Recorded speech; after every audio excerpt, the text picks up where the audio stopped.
Queridos alunos do sétimo ano do Colégio Edificar, tudo bem com vocês? Aqui é o professor Madison Martins, da disciplina de Geografia, e hoje nós vamos estar dando continuidade ao nosso conteúdo programático, agora falando do capítulo 7, o Espaço Rural Brasileiro. Lembrando que no nosso último vídeo nós falamos sobre o processo de industrialização brasileira, falamos um pouquinho sobre a industrialização e aquela ideia da mecanização da área rural, que a gente sabe que é aquele processo em que várias pessoas saíram do campo em busca de emprego, melhores condições de vida, né, e foram para as cidades, e a esse processo nós chamamos de êxodo rural, né?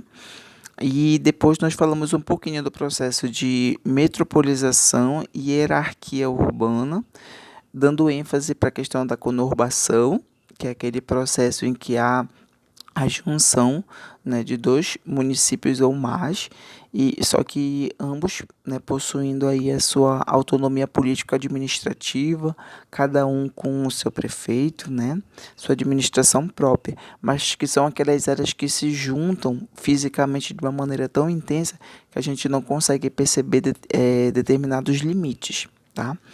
Aí a gente entra com a ideia de metrópole, né?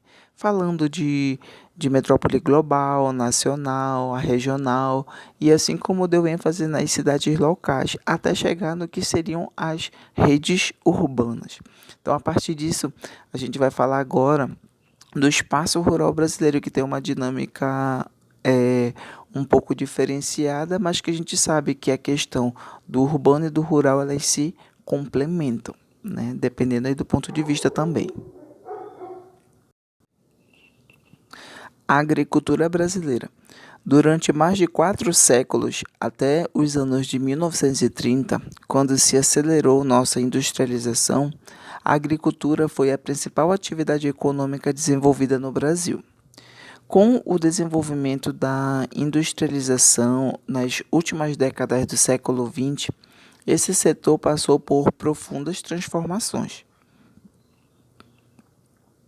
No entanto, toda essa modernização contrasta com um nível altíssimo de concentração de terras nas mãos de poucas pessoas, que permanece quase inalterada desde o período colonial.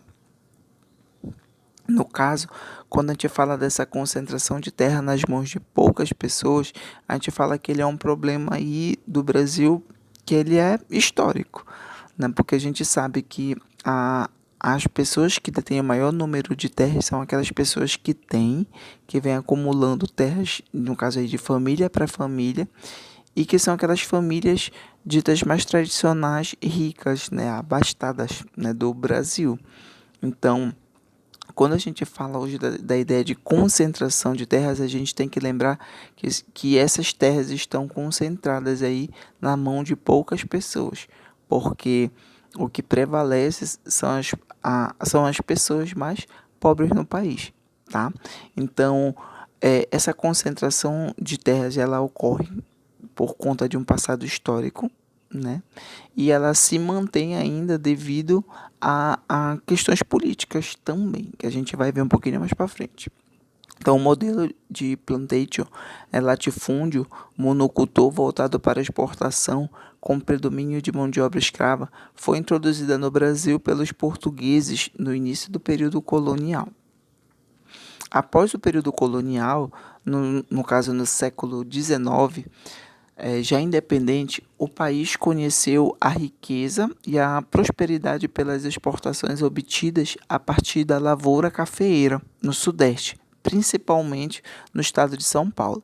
O desenvolvimento da economia cafeeira, diferentemente da economia açucareira, propiciou um maior crescimento econômico no país.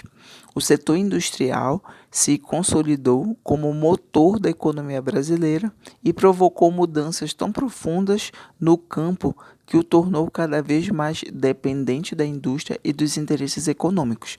Quando a gente fala aí dessa ideia de dependência da indústria, é porque a gente sabe que muitas áreas se modernizaram, mas isso também teve um processo negativo, que foi a perca de postos de trabalho por aquelas pessoas que dependiam e viviam ali naquelas terras, né? Ou trabalhavam para esses fazendeiros. Porque a partir do momento que eu coloco um maquinário em determinada área, e a gente sabe que existe um número de trabalhadores ali, essa máquina ela vai fazer funções de muitos trabalhadores. Então, onde, por exemplo, haviam 10 trabalhadores, pode ficar só 2 ou 3, né? Então, esse é um processo negativo, mas que também a gente sabe que tem o ponto positivo, que é o aumento da produtividade, por exemplo, tá? A partir da década de 70, a agricultura e a pecuária apresentaram elevado grau de integração com a indústria. Da união da agropecuária com a indústria, surgiram as indústrias da agricultura ou agroindústrias, que transformam produtos agropecuários em produtos industrializados no próprio local da produção. A agropecuária, por garantir a alimentação de nossa população e empregar a maior parte da mão de obra rural, torna-se a atividade primária fundamental da economia brasileira. E aí a gente fala aí que é uma atividade que ela é exercida no campo. E por isso que a gente fala que campo, né, no caso a área rural com a área urbana, elas estão interligadas, porque aquilo que é produzido no campo é comercializado nas cidades. Então, de acordo com a ONU, que é a Organização das Nações Unidas, reunimos as condições estruturais para nos tornarmos o principal produtor mundial de alimentos. O incentivo às lavouras de exportação fez do agronegócio o setor que mais cresce nos últimos anos, enquanto a agricultura tradicional, aquela que é praticada sem o uso intensivo de máquinas e outros recursos técnicos, continua sendo praticada para produzir alimentos para o mercado interno, como no caso exemplo, arroz, feijão, milho, mandioca, batata, entre outros. Para manter esse crescimento, a agronegócio precisou incorporar novas áreas à sua produção. Esse processo de expansão das fronteiras agrícolas acontece principalmente na Amazônia, né? No caso é uma região que a gente conhece muito bem, né? Pelo fato de viver nela, em áreas habitadas ou pouco habitadas. Como essa expansão ocorre paralelamente com a mecanização das áreas rurais, muitos pequenos proprietários abandonam suas terras devido à falta de competitividade, aumentando assim a concentração de terras nas mãos de poucos proprietários rurais. E a gente vê aí uma primeira imagem fazendo alusão a esse êxodo rural, né, quando as pessoas saem do campo para as cidades em busca de emprego, de melhoria de vida. E a segunda imagem que é uma charge, né, que mostra a ideia da concentração de terras. Aparece um pai e um filho, né, provavelmente um agricultor, pelo equipamento que ele carrega, né, no ombro, e ele fala para o filho dele: até onde a vista alcança, nada disso é seu, meu filho. Ou seja, é uma família que não possui terras, né? E lembrando que quando a gente fala em concentração de terras, essas terras estão concentradas na mão de uma minoria, que são os ricos. Então, quais são os principais produtos agrícolas brasileiros, né? As condições naturais, como o clima privilegiado, relevos de baixas latitudes, que são aquelas áreas que estão próximas à linha do Equador, né? E solos férteis são, de modo geral, favoráveis às atividades agrárias no Brasil. Dessa forma, somos líder mundial na produção e exportação de vários produtos da agropecuária. Depois que a China se tornou o principal parceiro comercial brasileiro, houve um aumento nas exportações de alimentos para aquele país, beneficiando a economia brasileira. Entretanto, o foco no setor primário nos torna vulneráveis economicamente. Primeiro, porque os preços desses produtos sofrem muitas oscilações no mercado mundial. Em segundo lugar, esses produtos primários chamados de commodities Produtos baratos, quando comparados aos de alta tecnologia, precisam ser produzidos e exportados em grandes quantidades para poder pagar as importações de outros manufaturados. Aí, no caso, como exemplo, a gente pode citar aí desses produtos álcool e açúcar, né? No caso, é trazida pelos portugueses ainda no início de nossa colonização. A cana-de-açúcar tornou-se atualmente um dos produtos mais importantes do agronegócio nacional.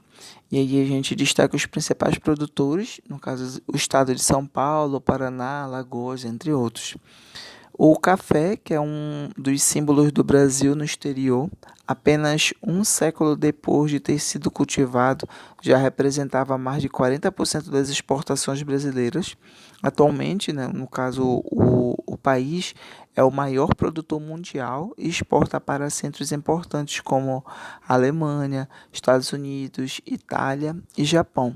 E dentre os principais produtores aparecem os estados de Minas Gerais, Espírito Santo, São Paulo, Paraná e Bahia. Já a soja, que é um outro produto também, ela foi introduzida no Brasil há cerca de um século pelos imigrantes japoneses. Em 1908, a soja se transformou no principal grão do agronegócio brasileiro. Sua importância está em ser matéria-prima de inúmeros itens da mesa dos povos do mundo todo, como em partes de achocolatados, comidas para beber, alimentos dietéticos e temperos para saladas. E dentre os principais produtores aparece o estado de Mato Grosso, Paraná, Goiás, Rio Grande do Sul e Mato Grosso do Sul. E a pecuária, né? No mercado mundial de carnes, o Brasil atua na criação de animais para fins comerciais, em que se destacam os bovinos, suínos, bufalinos, caprinos, ovinos, entre outros.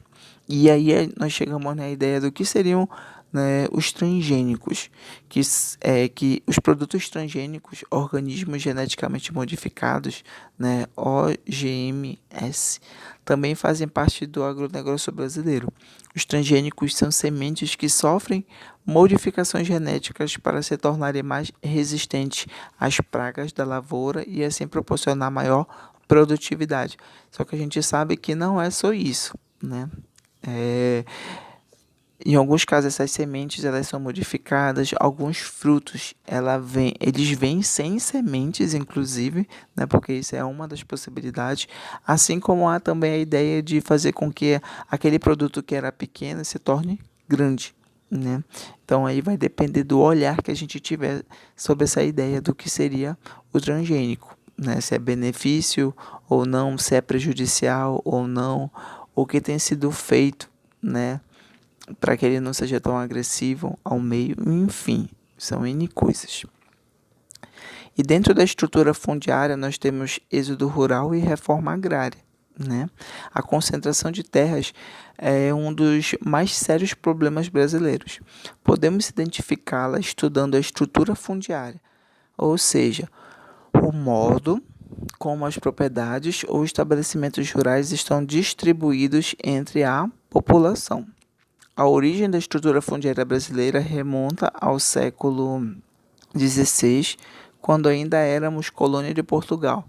De lá para cá, poucas foram as mudanças. Continuamos com uma extrema desigualdade na distribuição social da terra. E o que é importante a gente destacar também é que a concentração de terras gera profundas desigualdades sociais, no sentido de que quem tem, possui. Quem não tem, fica sem, né? Sendo bem simplista aí na definição. Segundo o IBGE, que é o Instituto Brasileiro de Geografia e Estatística, há no Brasil cerca de 32 milhões de pessoas morando no campo.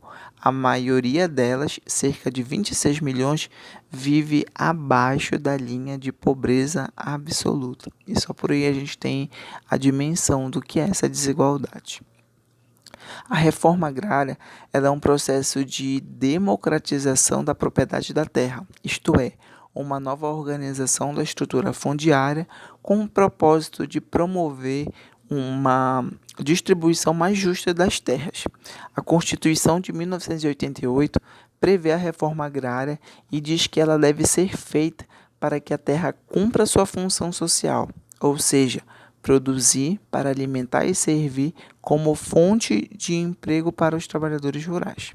Por isso, as áreas que devem ser imediatamente distribuídas são aquelas que foram ocupadas ilegalmente e os grandes latifúndios improdutivos, terras que ficam paradas sem produzir nada, esperando uma maior valorização. Então, a ideia aí é fazer com que as terras elas sejam distribuídas de forma igualitária. Mas qual é a visão crítica que a gente tem que ter? Se a gente mora num país que é dito capitalista, né, onde há distinção de classes sociais daqueles que têm e que não têm, e que para o sistema ele se manter, ele precisa dessa dinâmica, como é que a gente vai pensar em algo igualitário dentro de um país que é dito capitalista? E aí é uma reflexão que a gente tem que fazer, porque o sistema em si ele é cruel. Então, é como se ele estivesse ditando que é normal dizer que existe o rico e o pobre e que tem que existir essa relação dentro do sistema, né? Porque os ricos vão estar associados aos capitalistas, né, grandes empresários, grandes fazendeiros, os que têm os meios de produção, e os pobres estariam ali como aquela mão de obra livre e que precisa vender sua força de trabalho, né, para sobreviver dentro do sistema. Então, é uma reflexão que a gente tem que fazer nesse sentido. E aí, se a gente fala em concentração de terras, obviamente que existem os movimentos, né, que são aí um pontapé para que haja ou que acelere esse processo de distribuição de terras. Então, o movimento dos trabalhadores rurais sem terra, a organização desses trabalhadores só acontece a partir da década de 1930 com a modernização do país. Em 1984, surge o Movimento dos Trabalhadores Rurais Sem Terra, MST, que, dentre outros já existentes, reivindica a aceleração da reforma agrária, né? E que é só uma imagem mostrando aí o movimento. Relações de trabalho no campo, né? No campo, a forma de trabalho que predomina é aquela em que o trabalhador é contratado por determinado tempo para realizar certa tarefa, como plantio, a colheita, a limpeza do terreno, sem nenhum vínculo empregatício e, evidentemente, sem nenhuma garantia de trabalho posterior. Esses trabalhadores são conhecidos como boias frias. O funcionário dos latifúndios encarregado de procurar e contratar esses trabalhadores nas periferias das cidades é denominado gato, né? Outra característica predominante no campo é a agricultura familiar, praticada por pequenos e médios proprietários que contam fundamentalmente com a mão de obra de seus familiares. Quando o dono da propriedade não quer ter custo com plantar ou criar o gado, é comum que arrende, alugue a terra, né? Há ainda duas figuras que se encontram constantemente envolvidas nos conflitos pela terra, devido à forma de se obter a propriedade da terra no Brasil. São os poceiros e os grileiros, né? O poceiro é o indivíduo que invade e toma posse de terras particulares consideradas improdutivas, sem, no entanto, possuir o título de propriedade.